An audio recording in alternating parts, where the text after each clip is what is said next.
Hello guys, I am again here with a new concept that is known as Faraday's law. ये Faraday's law भी मैं law of molecules से relate करके ही explain करूंगा. फिलहाल फराडेज ने अपने दो लॉ दिए और ये दोनों लॉ मैथमेटिकली एक्सप्लेन ना कर करके एक्सपेरिमेंटली एक्सप्लेन किए गए थे.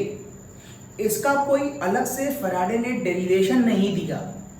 फराडे ने बहुत बार एक्सपेरिमेंट्स किए, उसके ऑब्जर्वेशन के अकॉर्डिंग कोई बात बताई जिसको उसने फराडे का लॉ कहा.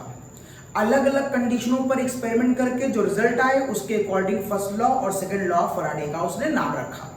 हम इसको एक्सप्लोर करते हैं और उसको इंटरलिंक कर देंगे हम लॉ ऑफ मॉलिक्यूल्स से.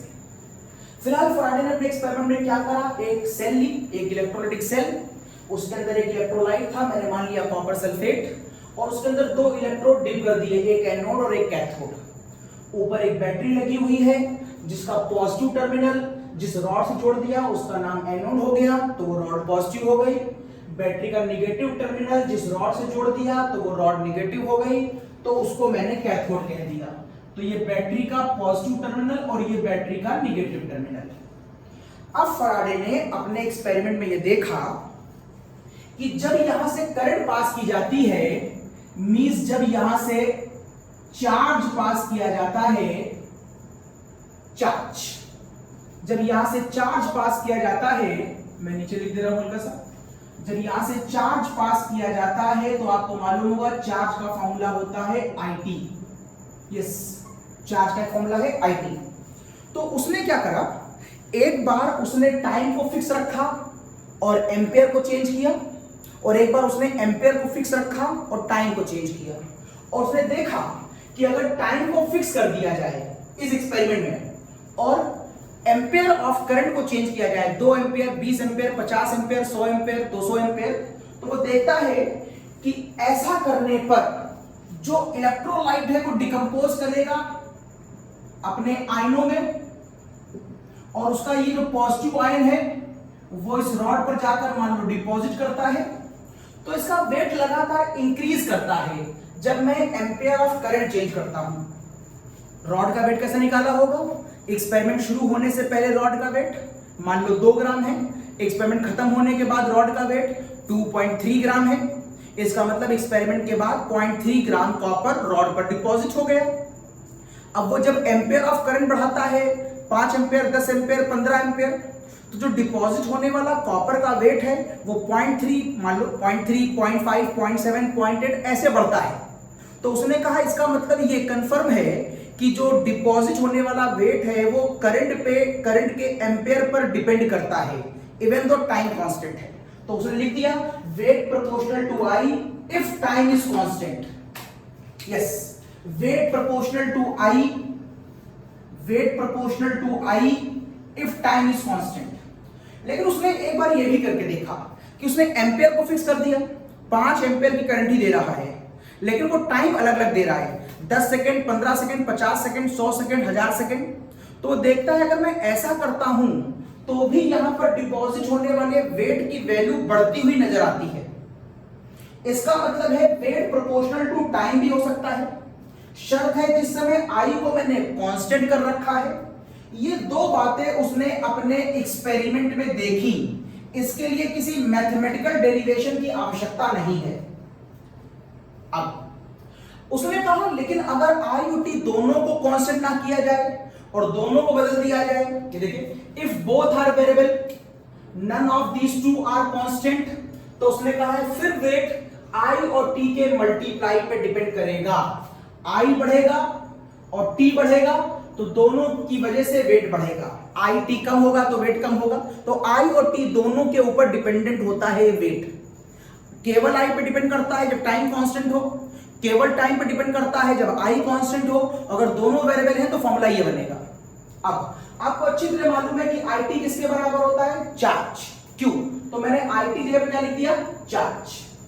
प्रोपोर्शनलिटी हटाओगे तो एक कांस्टेंट आता है, हर जगह आता है, यहां पर भी एक कांस्टेंट आएगा. यहां पर इस कांस्टेंट का सिंबल होता है Z. उसका मैंने यहां पर नाम रखा है इलेक्ट्रोकेमिकल इक्विवेलेंट कांस्टेंट. यहां पर Z का नाम है इलेक्ट्रोकेमिकल इक्विवेलेंट कांस्टेंट और चार्ज IT जगह पर मैंने सिंबल रख दिया है Q। Q is a charge, तो प्रोपोर्शनलिटी हटा दिया तो Z आ गया, चार्ज जगह पे Q आ गया और मुझे मालूम है कि Q IT के बराबर होता है। वैसे बहुत सारे अलग अलग कांस्टेंट अलग अलग चीजों पर डिपेंड करते हैं। ग्रेविटेशन कांस्टेंट अलग अलग जगहों पर डिपेंड करता है।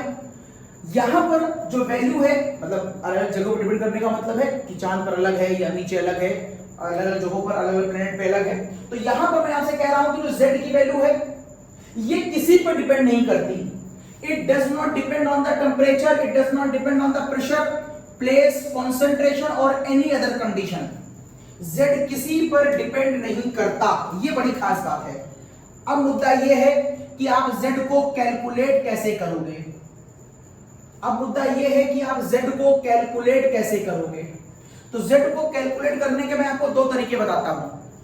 एक तरीका आप एक्सपेरिमेंट से कर सकते हैं और एक तरीका आप न्यूमेरिकल से कर सकते हैं। तो पहले एक सिंपल एक्सपेरिमेंट, जो आपने ये एपरेटस डेवलप करा है, इस एपरेटस में एक तरफ लगा दो अमीटर और इसी एपरेटस में एक तरफ लगा दो क्लॉक। एक मैंने लगा दी क्लॉक।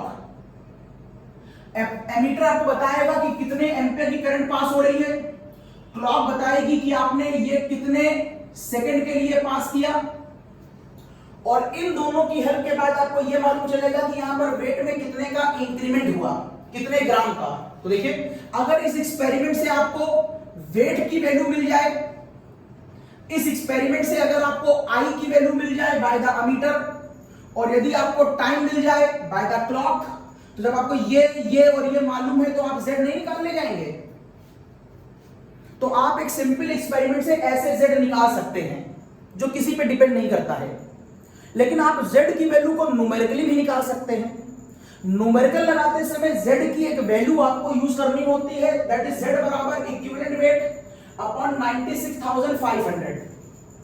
ये बुक में वैल्यू दी गई है, लेकिन ये बताया नहीं गया है बुक में ये आई कहां से। तो मैं आपको हल्का सा हिंट करता हूं कि आप ऐसे याद कर लीजिए कि Z बराबर इक्विवेलेंट वेट अपॉन 97,500 होता है, लेकिन आप जानना चाहते हैं कि कहां से आई। तो ये कहां से आई ये बताने के लिए एक कॉन्सेप्ट खोलना पड़ेगा मुझको। एक कॉन्सेप्ट खोलता हूं। देखिए, यहां से जब आप करंट पास करते हैं, इसका मतलब है आप यहां से क्या पास कर रहे हैं, इलेक्ट्रॉन। क्या पास कर रहे हैं, इलेक्ट्रॉन। अब इलेक्ट्रॉन कितना पास कर रहे हैं, 1 मोल, 2 मोल, 20 मोल, 50 मोल। आप ऐसे कह सकते हैं। आप इक्विवेलेंस के टर्म में भी कह सकते हैं, क्योंकि केमिस्ट्री जो है वो इक्विवेलेंस के टर्म में पढ़ी जाती है। तो मैं 1 मोल, 20 मोल, 50 मोल बोलने से पहले मैं बोल रहा हूं 1 इक्विवेलेंस, 2 इक्विवेलेंस, 3 इक्विवेलेंस। कितने इक्विवेलेंस आपने करंट पास करी। तो मैंने मान लिया आपने शुरू में 1 इक्विवेलेंस करंट पास करी, 1 इक्विवेलेंस। और मैं आपको कुछ देर पहले पिछले लेक्चर में बता चुका हूं कि इक्विवेलेंस और मोल में क्या रिलेशन होती है। Equivalence upon mole equals to x होता है, ये मैंने पीछे आपको लेक्चर बताया है। तो अगर ऐसा होगा तो इक्विवेलेंस किसके बराबर होगा, मोल इंटू एक्स के। तो मोल इंटू एक्स, एक्स होता है किसी भी स्पीशीज के लिए चार्ज, एसिड के लिए H, बेस के लिए OH वगैरह वगैरह। अब इलेक्ट्रॉन पे क्या देखोगे, चार्ज देखोगे। तो कितना चार्ज है इलेक्ट्रॉन पर, -1। तो माइनस से मतलब नहीं है मुझको, मैं खाली 1 रखूंगा। चूंकि मैंने इलेक्ट्रॉन के लिए x की वैल्यू 1 मान ली, इसका मतलब इक्विवेलेंस मोल के बराबर हो गया। ठीक है। अब 1 मोल इलेक्ट्रॉन में कितने इलेक्ट्रॉन होंगे, 1 मोल इलेक्ट्रॉन में 6.023 इलेक्ट्रॉन होंगे। और 1 इलेक्ट्रॉन पे कितना चार्ज होगा, 1 इलेक्ट्रॉन पे ये चार्ज होगा। मुझे साइन की आवश्यकता नहीं है नेगेटिव पॉजिटिव की, ये चार्ज होगा। इसका मतलब है अगर आप इन दोनों को कलेक्टिवली देखें तो ये 1 मोल ऑफ इलेक्ट्रॉन का चार्ज है, या कह सकते हैं यही एक इक्विवेलेंस ऑफ इलेक्ट्रॉन का भी चार्ज है। इक्विवेलेंस और मोल हर जगह बराबर नहीं होता, यहां पर बराबर है क्योंकि इलेक्ट्रॉन पे चार्ज 1 है। अगर आप इन दोनों को मल्टीप्लाई करेंगे तो वैल्यू लगभग ये आएगी, लगभग वैल्यू ये आएगी। चार्ज रूट मैंने कूलम लिख दी है, लगभग ये आएगी। लेकिन इस वाले नंबर को हम होल नंबर में कन्वर्ट कर लेते हैं, तो आपको बुक में ये नंबर नहीं देखने को मिलेगा, आपको बुक में ये मिलेगा। तो इस वाले नंबर को मैंने अप्रोक्सीमेट ये नंबर मान लिया। ये अप्रोक्सीमेशन का आंसर है, क्योंकि होल नंबर में आंसर देना थोड़ा मेरे लिए आसान होता है। इसलिए फराडे ने खुद ही कह दिया था कि आप इस नंबर को ये मान लें। इन दोनों को मल्टीप्लाई करने पर ये नहीं, ये नहीं, ये आता है। हर बुक में लिखा है इन दोनों को मल्टीप्लाई करो, ये आएगा, नहीं ये आएगा। बाद में अप्रोक्सीमेशन कर लिया गया। और ये सारा काम कर कौन रहा है? फैराडे कर रहा है। तो उसने इस नंबर को एक फिक्स नंबर माना, क्योंकि ये कांस्टेंट है और ये कांस्टेंट है, ये कांस्टेंट ये कांस्टेंट, तो ये भी कांस्टेंट होगा। इसका होल नंबर मान लिया वो कांस्टेंट, और उसको मैंने कह दिया 1 फैराडे। 1 फैराडे का कांस्टेंट नंबर ये किसके बराबर है? ये 96,500 कूलम के बराबर है। ये कहां से आया? ये 1 मोल ऑफ इलेक्ट्रॉन का चार्ज है। 1 मोल ऑफ इलेक्ट्रॉन चार्ज कहां से आया? मैंने 1 मोल ऑफ इलेक्ट्रॉन लिया। ये 1 मोल ऑफ इलेक्ट्रॉन कैसे लिया? मैंने एक इक्विवेलेंस ऑफ इलेक्ट्रॉन लिया, और ये एक इक्विवेलेंस ऑफ इलेक्ट्रॉन कहां से पास हुआ? बैटरी से सर्किट में पास हुआ। ठीक, अगर बैटरी से सर्किट में एक इक्विवेलेंस ऑफ करंट पास हुआ बैटरी से सर्किट में, तो आप कहेंगे इसका मतलब 1 मोल ऑफ इलेक्ट्रॉन पास हुआ, इसका मतलब है 96,500 कूलम करंट मींस इलेक्ट्रॉन पास हुआ, मींस 1 फैराडे पास हुआ। ठीक, अब इस रिएक्शन में देखो, मैंने आपसे कहा था, यहां पर देखो, इस वाले प्रोसेस में जितना तुम करंट डालोगे उतना यहां पर डिपोजिशन होता है। तुम करंट बढ़ाते जाओगे तो डिपोजिशन बढ़ता जाएगा, यही कह रहा था।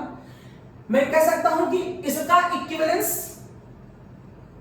Equivalence of current is equal to equivalence of deposited anode. किसी भी रिएक्शन में equal milli equivalence are react together and equals are form. Equal milli equivalence are react together and equals are form. अगर मैं बीच में मिटा लूं तो इसकी बात मैं फॉर्मूले की फॉर्म में लिखूंगा, ये वाला पार्ट में मिटा दूंगा, बीच वाला आप स्क्रीनशॉट ले लीजिएगा, मैं मिटा रहा हूं।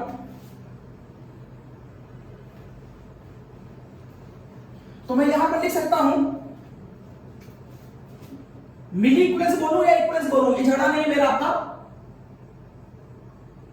Equivalence of electron given by the battery is equals to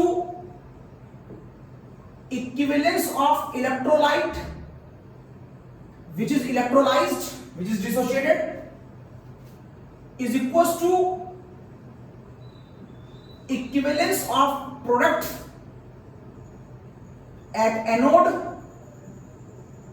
is equals to equivalence of product at cathode। ये मेरा एक फॉर्मूला बनेगा। यहां पर 4 लोग हैं और इन चारों के इक्विवेलेंस एक दूसरे के बराबर होंगे। यहां पर कौन रिएक्टेंट है और कौन प्रोडक्ट है ये भी देख लो। यहां पर एक रिएक्टेंट है इलेक्ट्रोलाइट और एक रिएक्टेंट है मेरे पास चार्ज, जो Q और IT की फॉर्म में अंदर आ रहा है। जब इन दोनों में रिएक्शन होगी तो डिकम्पोज करेगा और एक मिलेगा मुझे एनोड पर प्रोडक्ट और एक मिलेगा मुझे कैथोड पर प्रोडक्ट। ठीक है, यहां पर आप ये कह रहे थे कि जो चार्ज है इसका मिली इक्विवेलेंस और इसका मिली इक्विवेलेंस एक दूसरे के बराबर होगा। अभी मैं इसका मिली इक्विवेलेंस या इक्विवेलेंस एक ही बात है, अगर मैं इसको 1 सपोज कर लूं, मैंने मान लिया कि यहां पर एक इक्विवेलेंस ऑफ इलेक्ट्रॉन पास किया गया है, एक इक्विवेलेंस ऑफ इलेक्ट्रॉन।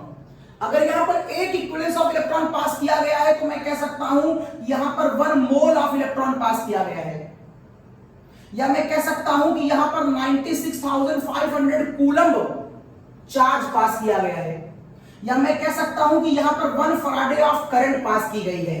इन सबका एक ही मतलब है।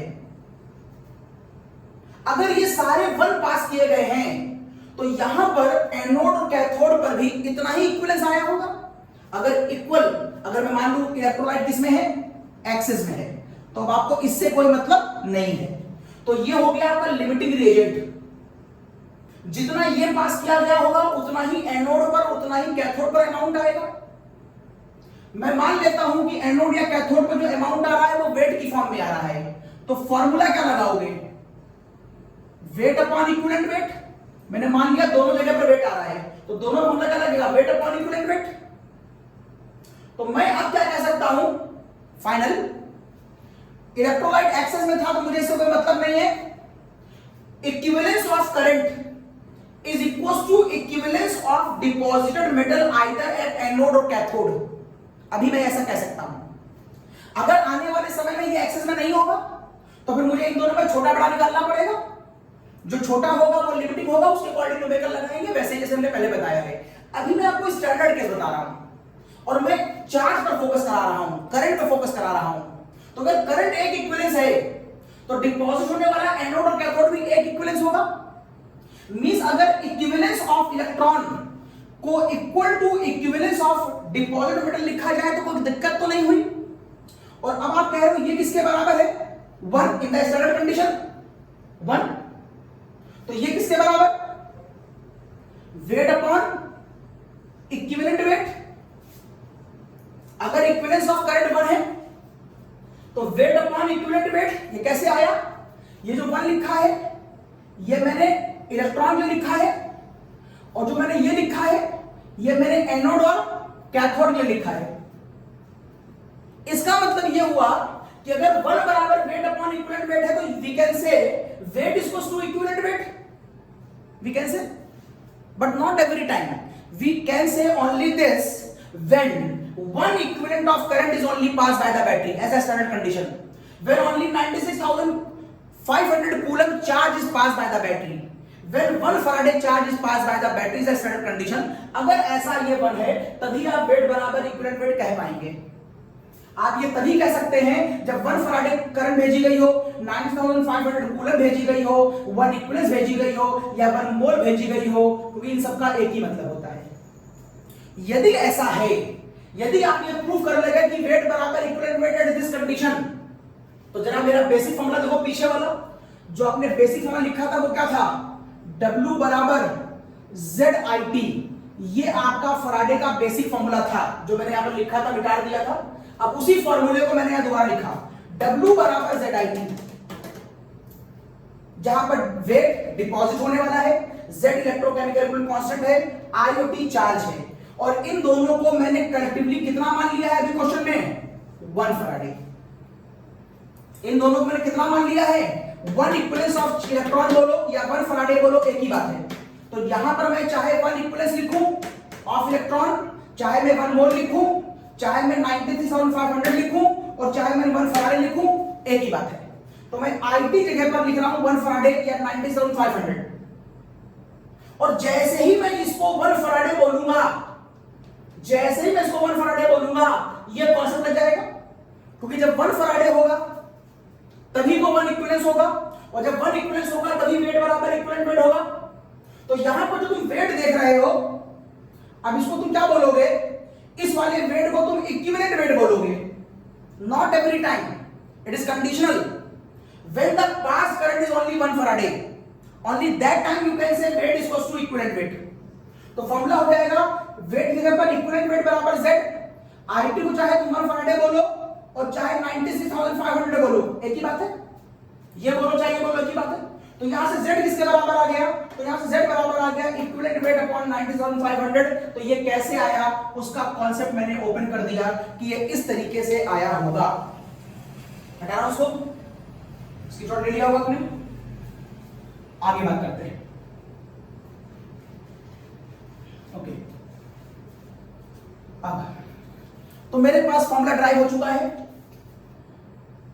वेट बराबर ZIT और वेट इक्वल्स टू Z का फॉर्मूला भी ड्राइव हो गया, equivalent weight upon 96,500 into IT।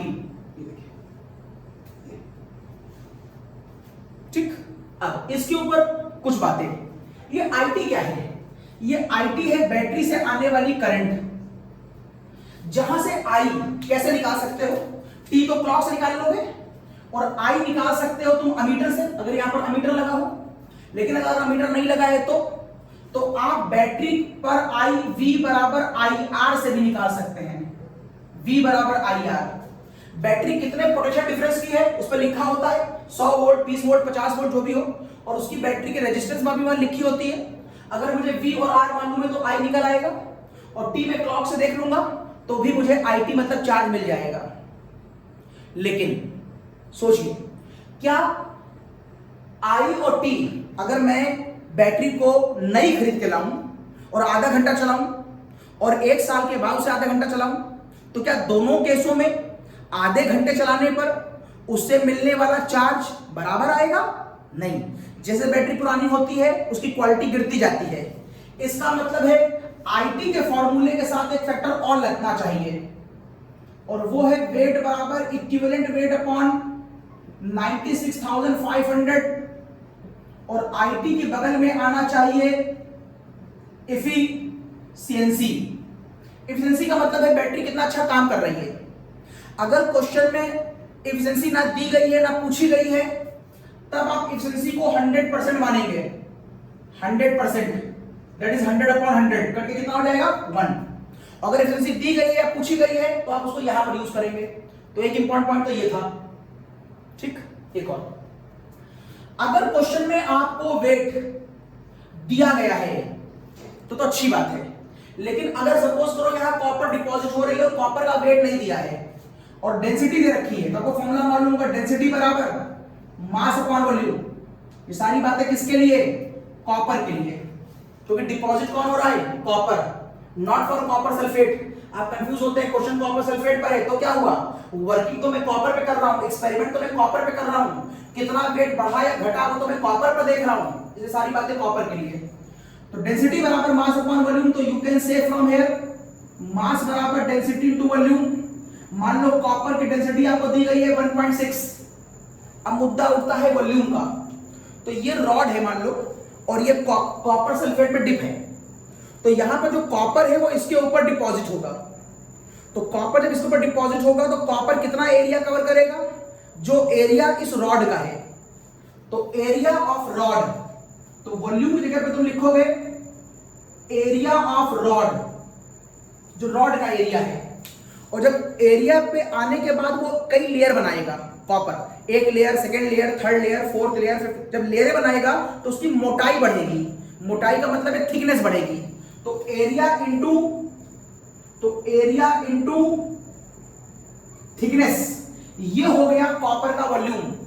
तो हो सकता है क्वेश्चन आपको इस फॉर्म में दिया जाए। अगर ऐसा दिया जाए तो भी आप वेट निकाल लेंगे। एक बात यहां के लॉजिक में इंपॉर्टेंट है और एक बार IT में इंपॉर्टेंट है लॉजिक, एफिशिएंसी वाला।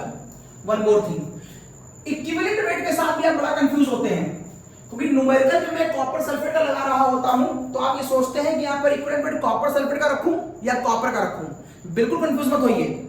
आप ये देखिए कि डिपॉजिट कौन सी चीज हुई है। जो चीज डिपॉजिट हुई होगी आप उसी का वेट लेंगे और उसी का इक्विवेलेंट वेट रखेंगे। इससे कोई मतलब नहीं कि इलेक्ट्रोलाइट कौन था। तो बताओ इस क्वेश्चन में इक्विवेलेंट वेट तुम कॉपर का रखोगे कि कॉपर सल्फेट रखोगे? यस, कॉपर रखेंगे, कॉपर सल्फेट नहीं, कॉपर का रखेंगे। तो एक बात तो आपके इस फॉर्मूले में यहां पर ये हो।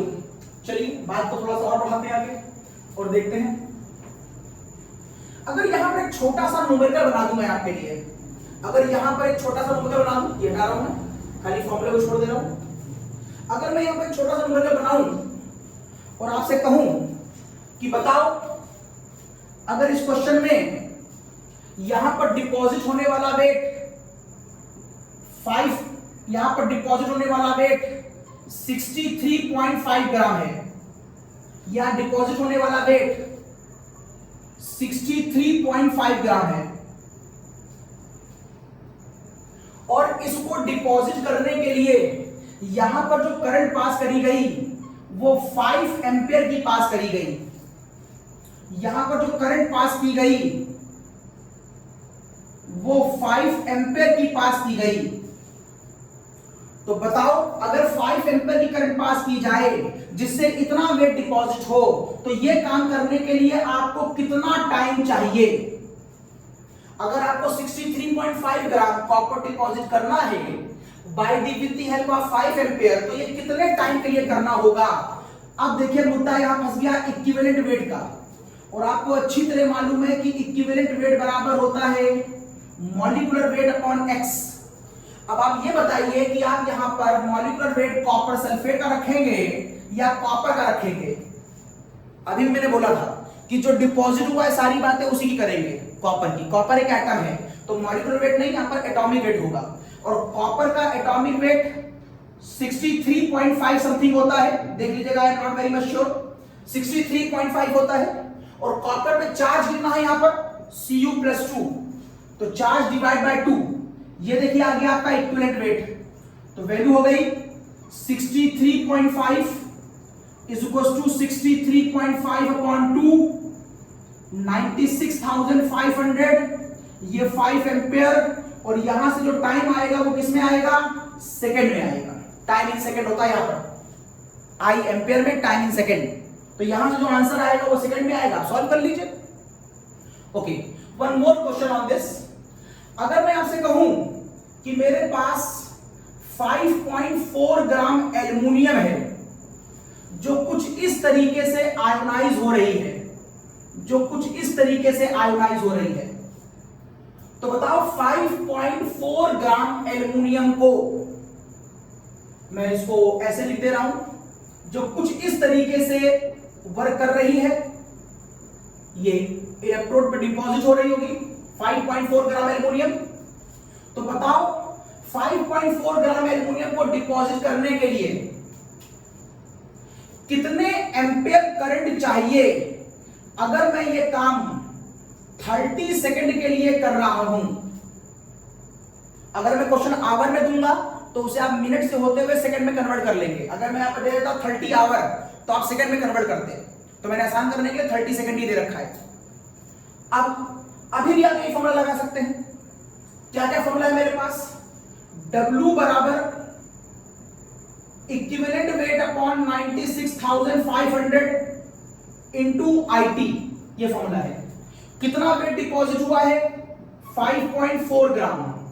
इक्विवेलेंट वेट किसका, एल्युमिनियम का। एल्युमिनियम का इक्विवेलेंट वेट बराबर हो जाएगा इसका एटॉमिक वेट 27, एल्युमिनियम का एटॉमिक वेट, डिवाइड बाय इसका चार्ज। तो एल्युमिनियम पे चार्ज कितना है, 3, तो ये हो जाएगा 27 अपॉन 3, ये हो जाएगा 96,500 एम्पेयर। आपसे पूछा गया था, टाइम दिया था 30 सेकेंड, ये देखिए आपका आंसर आ गया। सॉल्व कर लिए, जो भी आंसर आएगा वो एम्पेयर में होगा। अगर यहीं पर मैं कह देता कि ये पूरा घटना जिस सेल में कराई जा रही है वो सेल पुरानी है और उसकी एफिशिएंसी केवल 70% है, तो अब IT के बगल में 70% मतलब 70/100 लगा देते। एफिशिएंसी ना दी थी ना पूछी थी, तो मैंने कुछ नहीं लगाया। एक स्क्रीनशॉट लीजिए, आगे जाता हूं।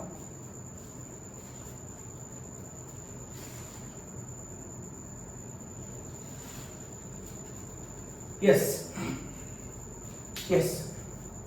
तो ये बात करी मैंने आपसे फर्स्ट लॉ ऑफ फैराडे की। फर्स्ट लॉ ऑफ फैराडे के मैंने आपको 2 एग्जांपल बता दिए। मैं आगे बढ़ता हूं,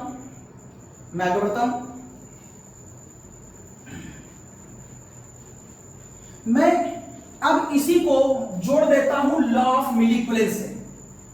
अब मैं फैराडे के लॉ में ही लॉ ऑफ मिलीक्युलेंस जोड़ने जा रहा हूं। देखिए कैसे, फैराडे के लॉ में लॉ ऑफ मिलीक्युलेंस, फैराडे लॉ बता दिया, नाउ लॉ ऑफ मिलीक्युलेंस। इसकी हल्की सी हिंट मैंने पहले कर दी आपको, ये वाली। तो यहां पर कितने लोग हैं, यहां पर 4 लोग हैं। एक है मेरे पास इलेक्ट्रोलाइट, एक है मेरे पास चार्ज। इन दोनों में जब वर्किंग होगी तो एक चीज निकलेगी एनोड पर और एक चीज निकलेगी कैथोड पर। अगर आपको इन दोनों के बारे में इंफॉर्मेशन दी है तो equal milliequivalents are react together and equals are form का लॉजिक लगाएंगे आप, तो आप देखेंगे दोनों में छोटा कौन है, जो छोटा होगा वो लिमिटिंग होगा, आंसर उसी से आएगा। अगर दोनों की वैल्यू नहीं दी है, खाली इसकी दी है, तो ये एक्स से मान लेंगे, और खाली इसकी दी है तो ये एक्स से मान लेंगे। ठीक, अब इलेक्ट्रोलाइट जनरली किस फॉर्म में है आपके पास, लिक्विड की फॉर्म में है। और लिक्विड की फॉर्म में मिलीक्युलेंस के फॉर्मूले जो आपके पास है वो क्या है, नॉर्मेलिटी और मोलरिटी। ये आप लिक्विड की फॉर्म में लगा सकते हो क्योंकि वहां पर वॉल्यूम होता है। वॉल्यूम में एसटीपी मत लगा देना, वो खाली गैस के लिए होता है। तो आप इस वाले केस में जो फॉर्मूला अप्लाई कर सकते हैं वो या तो आप N1V1 अप्लाई कर सकते हैं या M1X1V1 अप्लाई कर सकते हैं। ये भी मिलीक्युलेंस ऑफ इलेक्ट्रोलाइट का फॉर्मूला लग सकता है और यहां पर भी मिलीक्युलेंस ऑफ इलेक्ट्रोलाइट का फॉर्मूला लग सकता है। चार्ज के लिए अभी मैंने आपको कोई मिलीक्युलेंस का फॉर्मूला नहीं बताया है, कोई बात नहीं। यहां पर फॉर्मूला कौन सा अप्लाई होगा ये डिपेंड करेगा क्वेश्चन में कंडीशन कैसी दी गई है। क्वेश्चन में कंडीशन कैसी है, अगर क्वेश्चन में वेट दिया है तो आप कहेंगे यहां पर आएगा weight upon equivalent weight into 1000।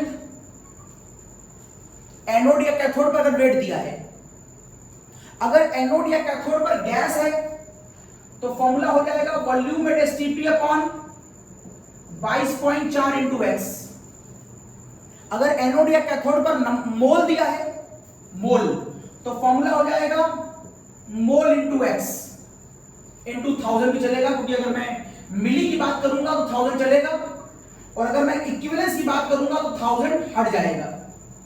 मैं काम करता हूं, ये सारी बातें आपको मैं इक्विवेलेंस का टर्म बताता हूं, तो मैं मिली हटा दे रहा हूं, उससे कोई फर्क नहीं पड़ता।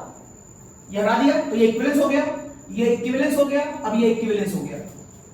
अगर एनोड और कैथोड पर जो चीज दी गई है वो नंबर ऑफ पार्टिकल की फॉर्म में दी गई है, तो आप फॉर्मूला लगा सकते हैं 6.023 10 की पावर 23 इंटू एक्स। तो एनोड और कैथोड के ऊपर कौन सा फॉर्मूला लगेगा ये डिपेंड करेगा कि वहां पर इंफॉर्मेशन किस फॉर्म में दी गई है। इलेक्ट्रोलाइट में फॉर्मूला दो ही लगेंगे, क्योंकि वो लिक्विड फॉर्म में होगा, या तो ये लगेगा या फिर ये लगेगा। अब मुद्दा उठता है कि चार्ज के टर्म में फॉर्मूला क्या लगेगा। अब चार्ज के टर्म में फॉर्मूला देखिए, आपने थोड़ी देर पहले मुझसे कहा था कि वेट बराबर होता है equivalent weight upon 96,500 into IT. ये फैराडे का फॉर्मूला था। जरा इसको लेफ्ट राइट करो, शायद इससे इक्विवेलेंस निकल के आ जाए। इक्विवेलेंट वेट को नीचे ले आओ, तो आप कह सकते हैं वेट अपॉन इक्विवेलेंट वेट बराबर आईटी अपॉन 96,500। यदि आपने ऐसा लिख लिया तो देखिए वेट अपॉन इक्विवेलेंट वेट किसके बराबर होता है, ये होता है इक्विवेलेंस के बराबर। अगर ये इक्विवेलेंस है तो इसके जो सामने लिखा हुआ है ये क्या हुआ, ये भी इक्विवेलेंस हुआ। तो इक्विवेलेंस का एक नया फॉर्मूला आपके सामने आ गया, किस फॉर्म में, करंट की फॉर्म में। तो जहां पर अभी आपको चार्ज के टर्म में फॉर्मूला नहीं मालूम था, अब मिल गया, और ये हो गया, और ये फॉर्मूला हो गया IT upon 96,500 in the term of charge. तो अब आप इस वाले फॉर्मूले को इसके बराबर भी कह सकते हैं, ये भी इक्विवेलेंस है, ये भी इक्विवेलेंस है। इसको इसके बराबर भी कह सकते हैं, इसको इसके बराबर भी रख सकते हैं, इसको इसके बराबर भी रख सकते हैं, क्योंकि ये सारे इक्विवेलेंस है, और ये भी इक्विवेलेंस है। इसको इसके बराबर भी कर सकते हैं और इसको इसके बराबर भी कर सकते हैं। मतलब आईटी का जो फॉर्मूला है वो कई फॉर्मूलों में आप शो कर सकते हैं। देखिए मैं सारा लिख दे रहा हूं, IT upon 96,500 equivalence of charge बराबर हो सकता है वेट अपॉन इक्विवेलेंट वेट, ये पहला वाला फॉर्मूला। अब वेट अपॉन इक्विवेलेंट वेट की जगह पे आप लिख लीजिए, वहां पर बोलो इक्विवेलेंट वेट की जगह पे क्या हो जाएगा, मॉलिक्यूलर वेट अपॉन एक्स, ये हो सकता है। इसकी जगह पे क्या हो जाएगा, इसकी जगह पे हो जाएगा मोल इंटू एक्स। इसकी जगह पे क्या हो जाएगा, volume at STP upon 22.4 litre into x. इसकी जगह पे क्या हो जाएगा, N upon Avogadro into x, या और क्या हो जाएगा N1V1, या और क्या हो जाएगा M1X1V1। ये भी सारे मिलीकुलेंस हैं, ये सब आपस में भी बराबर हैं, और ये सब इस वाले फॉर्मूले के भी बराबर हैं। अब जैसा क्वेश्चन होगा वैसा आप न्यूमेरिकल लगाएंगे, जैसी इंफॉर्मेशन क्वेश्चन में गिवन होगी। तो चलो एक इंफॉर्मेशन लेते हैं, इसे कॉपी कर लो, एक स्क्रीनशॉट ले लो इसका, इसको न्यूमेरिकल लगाते हैं। यहां चढ़ा रहा हूं,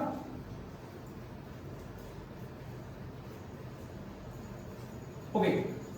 सपोज कर लेते हैं कि मेरे इस क्वेश्चन में, सपोज कर लेते हैं कि मेरे क्वेश्चन में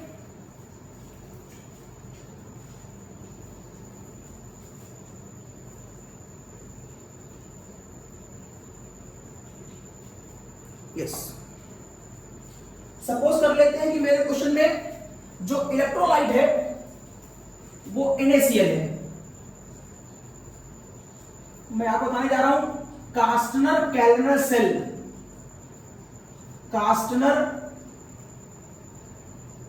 कैलनर सेल, ये आपको एस ब्लॉक एलिमेंट जो आपके सिलेबस में है सेकंड बुक के अंदर, शायद सेकंड या थर्ड चैप्टर है, वहां पर ये बताया जाता है। मैं इसको यही बता दे रहा हूं तो इसको यहीं पर कॉपी कर लीजिएगा, इसको यहीं पढ़ लीजिएगा।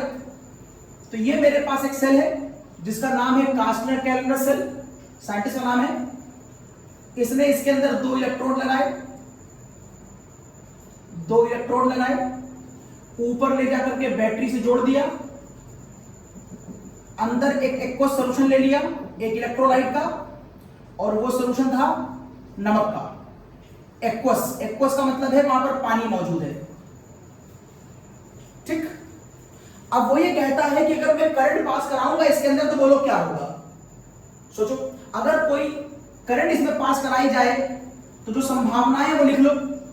नमक ब्रेक कर जाएगा Na+ Cl- में, और वाटर ब्रेक कर जाएगा H+ और OH- में। तो यहां से 2 क्वेश्चन बन सकते हैं, एक थ्योरेटिकल और एक न्यूमेरिकल। थ्योरेटिकल ये है कि बताओ यहां से NaOH कैसे बनेगा, कास्टनर-कैल्मर सेल से NaOH कैसे बनेगा, और एक बनता है यहां से न्यूमेरिकल कि जब NaOH बन रहा होगा तो उस समय यहां से कौन कौन सी गैस निकलेंगी और वो गैसेस कितनी निकलेंगी STP पर। तो कास्टनर-कैल्मर सेल से NaOH का फॉर्मेशन, ये S block element second book में मिलेगा आपको, और यहां से एक न्यूमेरिकल यहीं पर। तो कास्टनर-कैल्मर सेल की हेडिंग में यहीं पढ़ा दे रहा हूं, दोबारा वहां पर दोबारा डिस्कस नहीं करेंगे। ओके,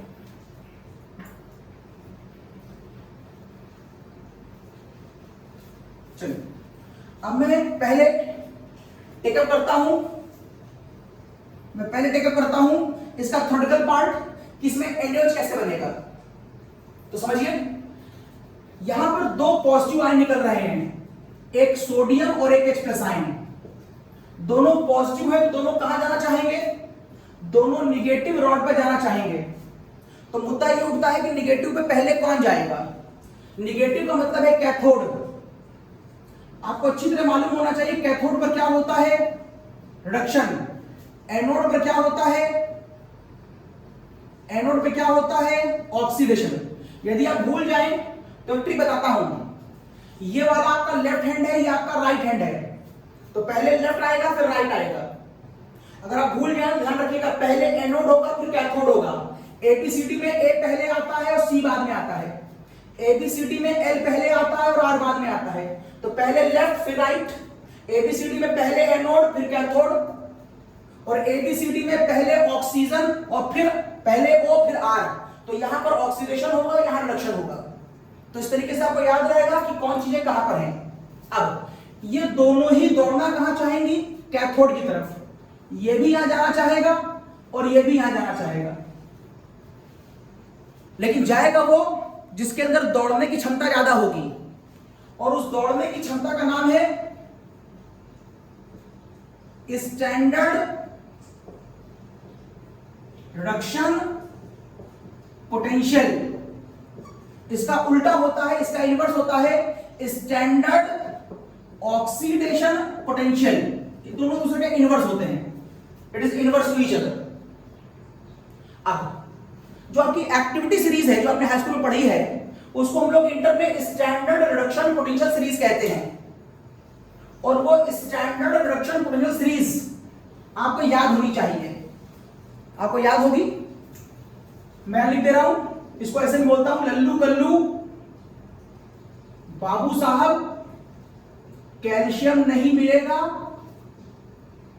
आज मान जाओ कल फिर कद्दू कटेगा, नाइफ सर पर है।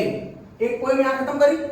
दूसरी, कौन आए आज होंगे पंडित ब्रह्मानंद और कलावती, सोना लाए फ्री में। ये हाई स्कूल की एक्टिविटी सीरीज जिसको हमने यहां कह दिया स्टैंडर्ड रिडक्शन पोटेंशियल की सीरीज, और ये सीरीज ऊपर से नीचे की तरफ इंक्रीजिंग ऑर्डर में है।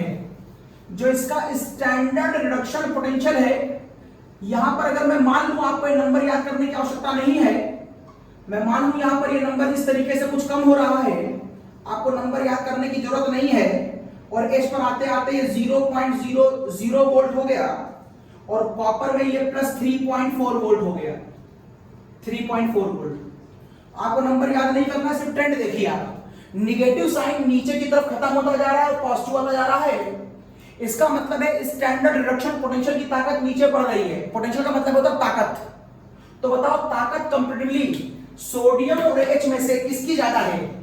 यहां पर है सोडियम और यहां पर है देखिए आपके पास H। ऑब्वियस इसकी ताकत सोडियम से ज्यादा होगी। किस बात की ताकत? ये सीरीज जो है वो स्टैंडर्ड रिडक्शन पोटेंशियल की है, जिसमें ऊपर नेगेटिव है नीचे पॉजिटिव है। अगर आप चाहें तो इसी को आप स्टैंडर्ड ऑक्सीडेशन पोटेंशियल की सीरीज भी कह सकते हैं।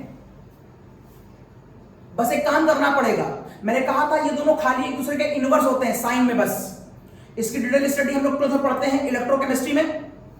इसका मतलब ये हुआ कि नंबर तो यही रहेगा, लेकिन स्टैंडर्ड ऑक्सीडेशन पोटेंशियल इसका ये हो जाएगा। ये जो माइनस में लिखा था ये प्लस में हो जाएगा, जो जीरो लिखा था वो जीरो ही रहेगा, और जो ये प्लस में लिखा था ये माइनस हो जाएगा। तो स्टैंडर्ड रिडक्शन पोटेंशियल ऊपर से नीचे की तरफ बढ़ता है और स्टैंडर्ड ऑक्सीडेशन पोटेंशियल ऊपर से नीचे की तरफ घटता है। ऐसा क्यों होता है ये भी आप मत समझिएगा अगर आप फर्स्ट ईयर में हैं तो।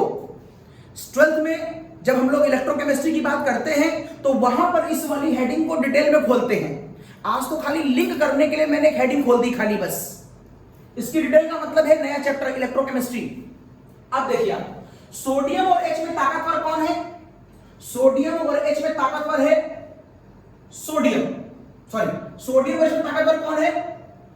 हाइड्रोजन, क्योंकि हाइड्रोजन का स्टैंडर्ड रिडक्शन पोटेंशियल ज्यादा है। तब आप कहेंगे सर आप रिडक्शन पोटेंशियल क्यों देख रहे हैं? क्योंकि आप कैथोड में जा रहे हैं। कैथोड में क्या होता है? रिडक्शन। तो फिर आपको रिडक्शन पोटेंशियल देखना पड़ेगा, और H का रिडक्शन पोटेंशियल ज्यादा होता है।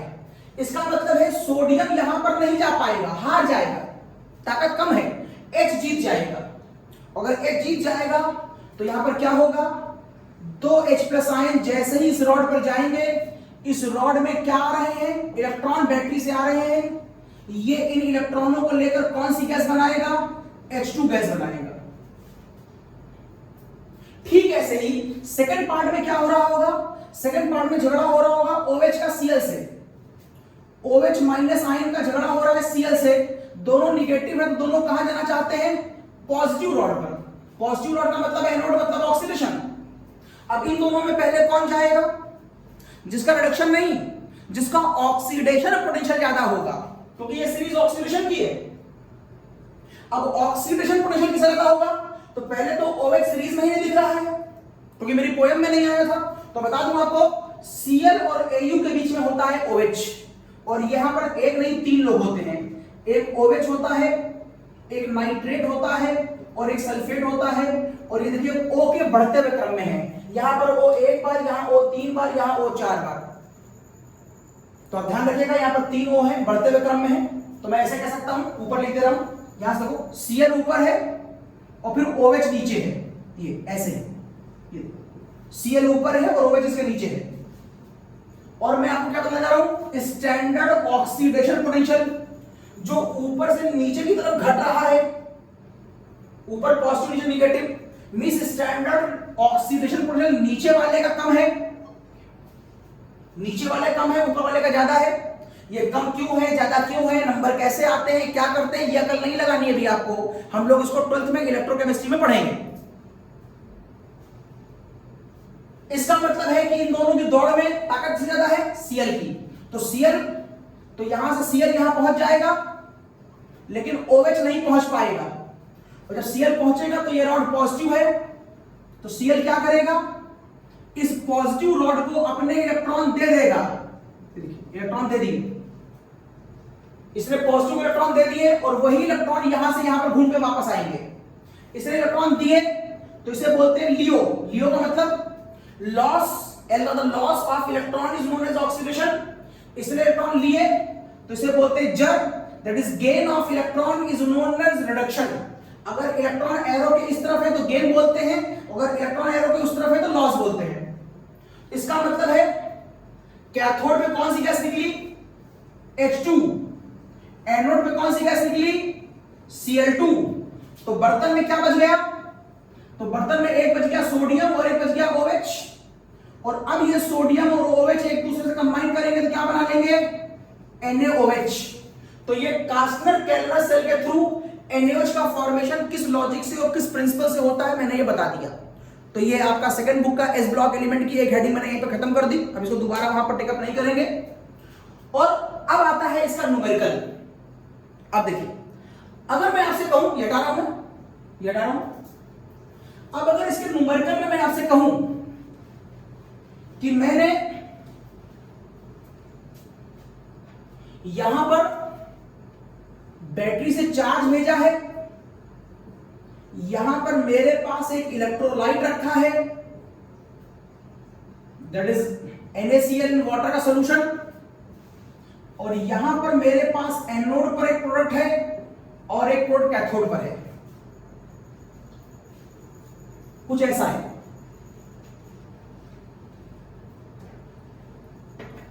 और मैं आपसे कहूं एनोड में जो कंपाउंड मिल रहा है, एनोड पर पॉजिटिव, तो वहां पर मुझे गैस मिल रही है Cl2 और यहां पर मुझे मिल रही है H2। अब क्वेश्चन आपसे ये पूछा जा रहा है कि बताओ ये दोनों गैसें यहां sp2 कितनी मिलेंगी। अगर आपको चार्ज में 5 एम्पेयर 30 सेकंड के लिए दे दूं, तो अगर इस वेसल में 5 एम्पेयर 30 सेकंड के लिए दे दूं और नमक के बारे में कुछ नहीं बताऊं, तो बताओ यहां पर तुम्हें Cl2 और H2 गैस कितनी मिलेगी। तो तुम कहोगे सर अगर आप इलेक्ट्रोलाइट नहीं बताएंगे तो मैं बाय डिफॉल्ट इसे क्या मान लूंगा, एक्सेस। अगर ये एक्सेस होगा तो इसका और इसका ऊपर न्यूमेरिकल लगेगा, तो फॉर्मूला हो जाएगा milliequivalents of charge is equal to milliequivalents of Cl2 is equal to milliequivalents of H2। Charge के टर्म में इक्विवेलेंस का फॉर्मूला बोलो सर, IT अपॉन 96,500। क्वेश्चन में एफिशिएंसी नहीं दी है तो कुछ नहीं लिखोगे, अगर यहां एफिशिएंसी दी होती 20, 25, 30% तो यहां पर लिख देते। अभी मैं खाली इतना पार्ट लगा रहा हूं, ये बराबर इसके, तो आपको Cl2 की गैस निकालनी है, और Cl2 गैस के टर्म में फॉर्मूला क्या होगा, volume at STP upon 22.4 into x। 1000 नहीं लिख रहा हूं क्योंकि मैं न्यूमेरिकल को इक्विवेलेंस में लगा रहा हूं। Cl2 गैस के लिए x की वैल्यू बोलो, दोनों तरफ के रिस्पेक्टिव डंडों की नंबर 2, तो ये 2 हो गया, इट इज 2। I आपको 5 एम्पियर मालूम है, टाइम आपको 30 सेकंड मालूम है, सारी बातें मालूम है, तो बोलो वॉल्यूम एट STP नहीं निकल आया। अब आप यही वाला काम H2 के लिए कर सकते हैं, ये बराबर इसके, तो आप कहेंगे IT अपॉन 96,500 बराबर volume at STP upon 22.4 into x, और अब की मैं जो न्यूमेरिकल लगा रहा हूं वो H2 गैस का लगा रहा हूं।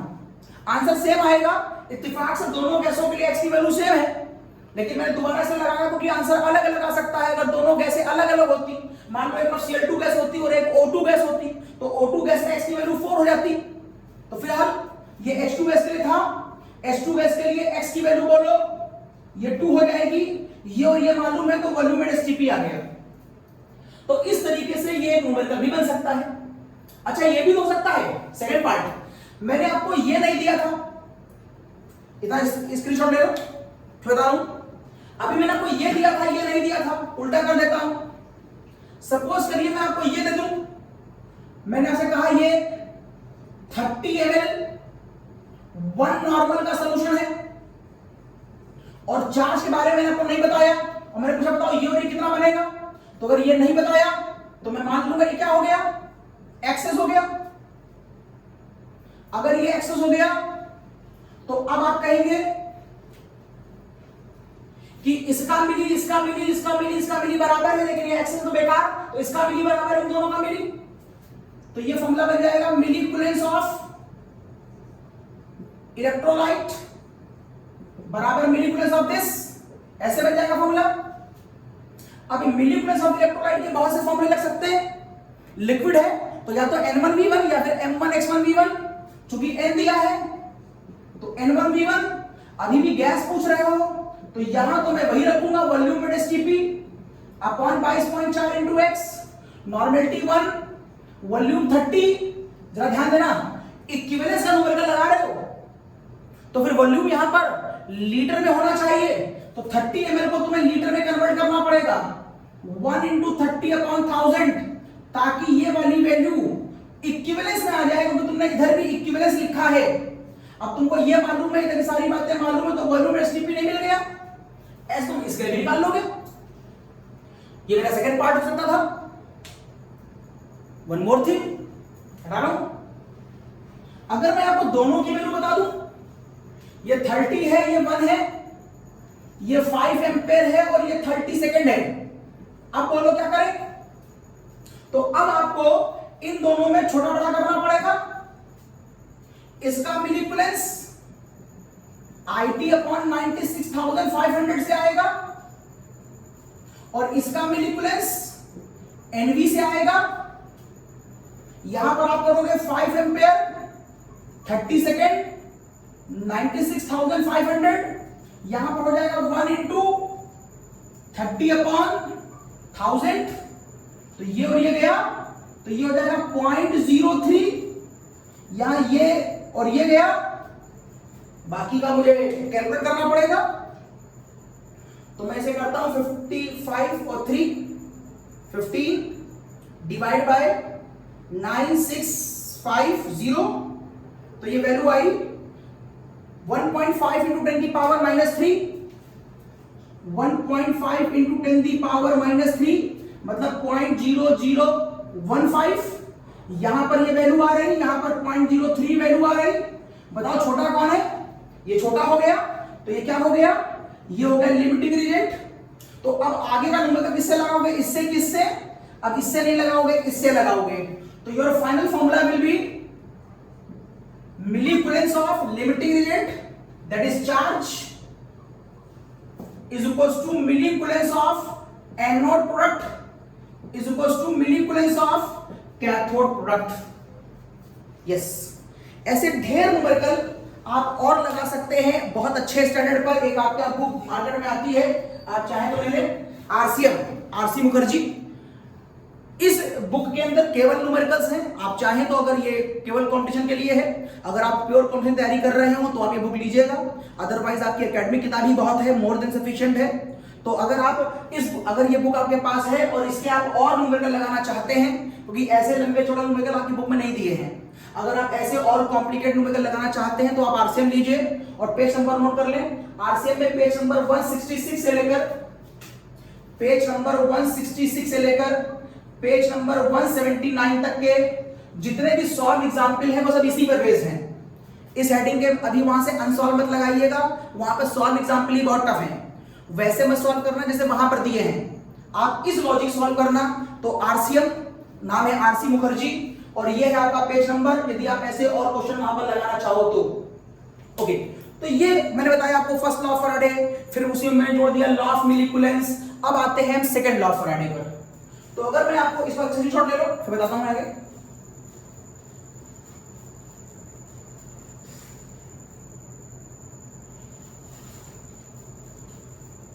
यस, अब आते हैं हम सेकंड लॉ ऑफ फैराडे पर। सेकंड लॉ ऑफ फैराडे और फर्स्ट लॉ ऑफ फैराडे में बहुत स्लाइट डिफरेंस है और वेरी बिग डिफरेंस भी कह सकते हैं। वहां पर कॉन्सेप्ट में कोई खास अंतर नहीं है, प्रेजेंटेशन ऑफ सेल का अंतर है। अगर मैं आपसे कहूं कि मैं आपको सेकंड लॉ ऑफ फैराडे बताने लगा तो बस आपको इतना करना है कि जो इलेक्ट्रोलाइटिक सेल ली थी आपने, अब वो आपको एक से ज्यादा लेनी है, बस इतना ही करना है। It should be more than 1 बस।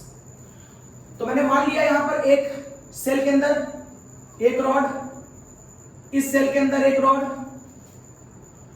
यहां पर भी एक इलेक्ट्रोड और यहां पर भी एक इलेक्ट्रोड, और इनको ले जाकर के ऊपर मैंने हाई वोल्टेज बैटरी से जोड़ दिया। Is something like this. दोनों में मैंने एक इलेक्ट्रोलाइट डाल रखा है। मान लो एक तरफ इलेक्ट्रोलाइट सिल्वर नाइट्रेट है और एक तरफ इलेक्ट्रोलाइट कॉपर सल्फेट है। अगर सेकंड लॉ ऑफ फैराडे का न्यूमेरिकल है तो ध्यान से देखिएगा, वहां पर एक बात जरूर लिखी होगी ये दोनों सेलें एक दूसरे के साथ सीरीज में हैं। बस ये बड़ी खास बात है। जो दिवाली में बल्ब लगाते हैं, झालर लगाते हैं, वो सारे कनेक्शन सीरीज में होते हैं। इसीलिए पहला बल्ब और आखिरी बल्ब इक्वल ताकत से जल रहा होता है। सीरीज का मतलब है चार्ज डिस्ट्रीब्यूट नहीं होगा। इसका मतलब है सीरीज में होने की वजह से यहां से जो चार्ज चलता है, ये चार्ज दोनों तरफ बराबर पहुंचता है। ये खास बात है। जो चार्ज यहां से चला वो दोनों तरफ बराबर पहुंचा। अगर चार्ज बराबर पहुंच गया तो अब आगे देखिए। आपने कहा था फर्स्ट लॉ ऑफ फैराडे कहता है वेट अपॉन इक्विवेलेंट वेट बराबर IT अपॉन 96,500।